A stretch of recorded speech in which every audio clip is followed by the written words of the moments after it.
warahmatullahi wabarakatuh. Guys, akka barbaade qopheessaa jira. Laala barbaade qopheessaa jira. Barbaadeen baay'ee nama aarsisaa maal isinitti fakkaate? Yoo barbaadee daaksisuu qopheessaa jira. Bakka nama addaan baasee gurgurtaa xiqqaa kun suuda addiyaa kun suuda gurraacha isaan keessaa buunu hidha amma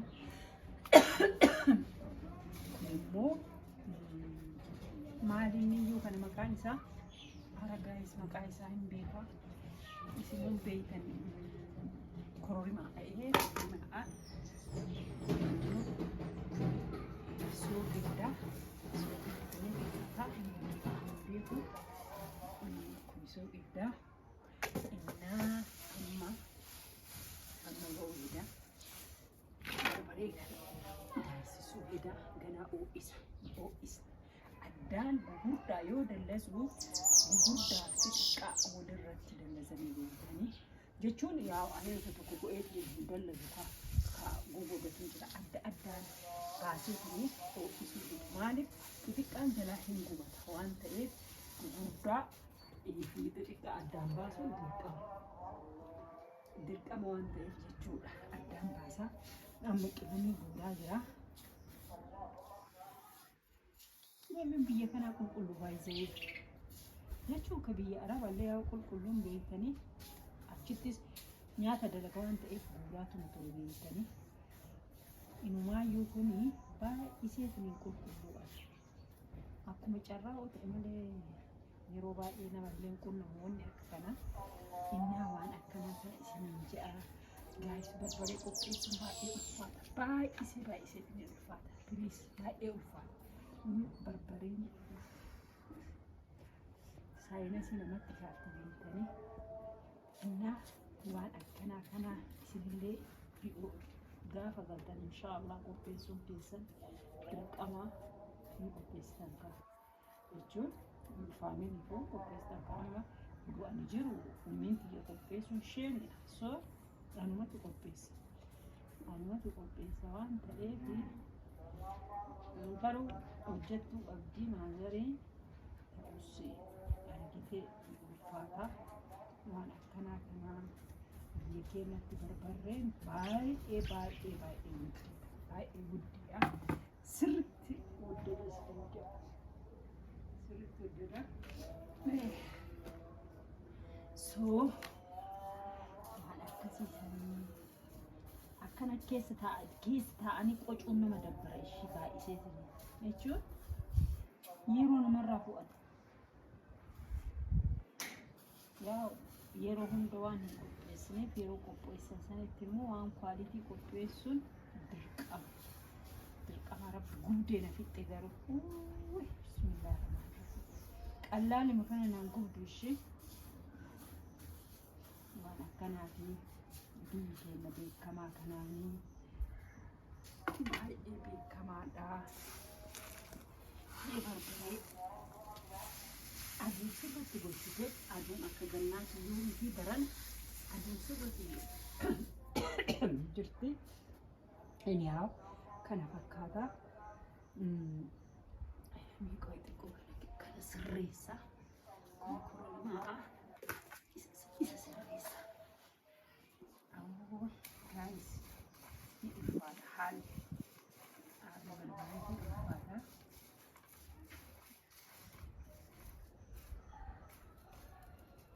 innaa kana fakkaataa jabaadhaa isinillee itti yaadaa yeroo dalagaan biyya san bichaan biyya kanallee sirriitti jirti inumaayyuu ana ta biyya kanatti cimte ta biyya sanii bar haa baay'atu malee wanta nama gargaarutu jira elektirooniksii fayyadaman garuu ka biyya kanaa jechuudha waan addaati ka biyya kana baay'ee namatti cima hin cima sirriitti cimaa ka biyya kanaa waan kana ta'eef ittuma yaadaatuma galaa elektirooniksii adda addaa kan nama gargaaru fidachuun immoo moor nama fayyada baay'isee nama fayyada amma aduu biyyi taatii amma inumayyuu haruuf ta'ayyuu.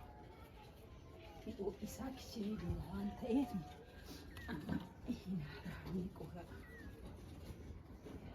Iizii isinitti hin fakkaatu baay'ee ulfaata. Akkaataa gurguruu kun baay'ee ulfaata. Bismillah. Amma haraan jira.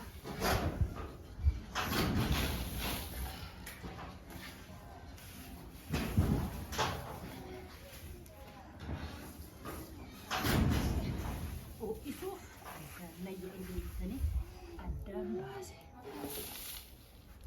Xixiqqaa addatti, guddaa addatti ho'a waan ta'eef.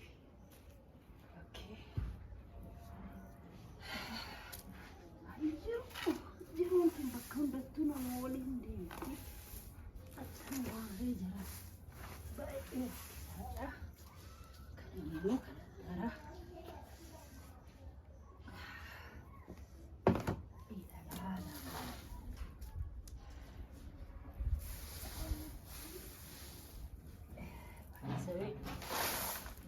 qopheessuun baay'ee nama guddi obsa nama fixachiifti. Biyya Arabaa jira. Asillee hojii nima jira. Idaa garama kana kun barsiisa. Iddoo maraatti kana fakkaataa isin ja'a. Baay'ee shabba garuu murtii qopheessee ayaan fattaasne. Maashaallah. Ini boleh gurih.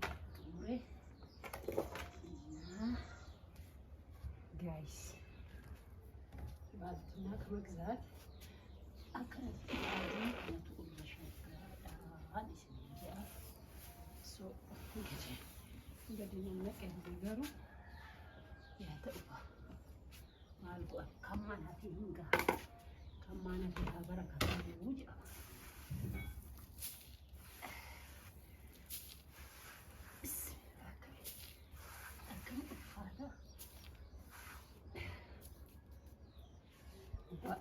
Uga ulfaata.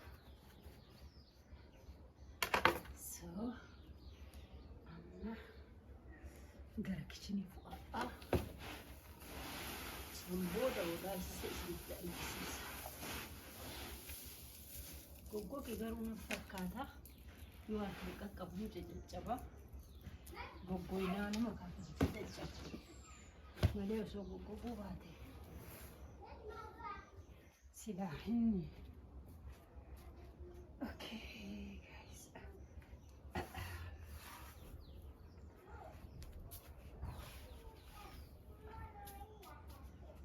Kana fakkaata.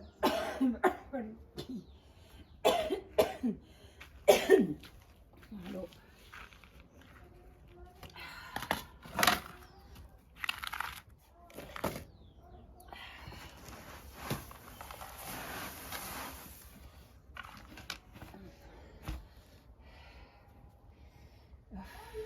Guys, inshallah yoo geessitiin daayisisu walitti deebina. Homaa jechuun miti amma kalaas gahee jira. Dadhabee yookaan dirqama waan ta'eef malee dirqama kuni maal jedhama? Dirqama jiruu jedhama. Dirqama jiruuti, okay? Dirqamni jiru akkana nama go'a. Bismillah.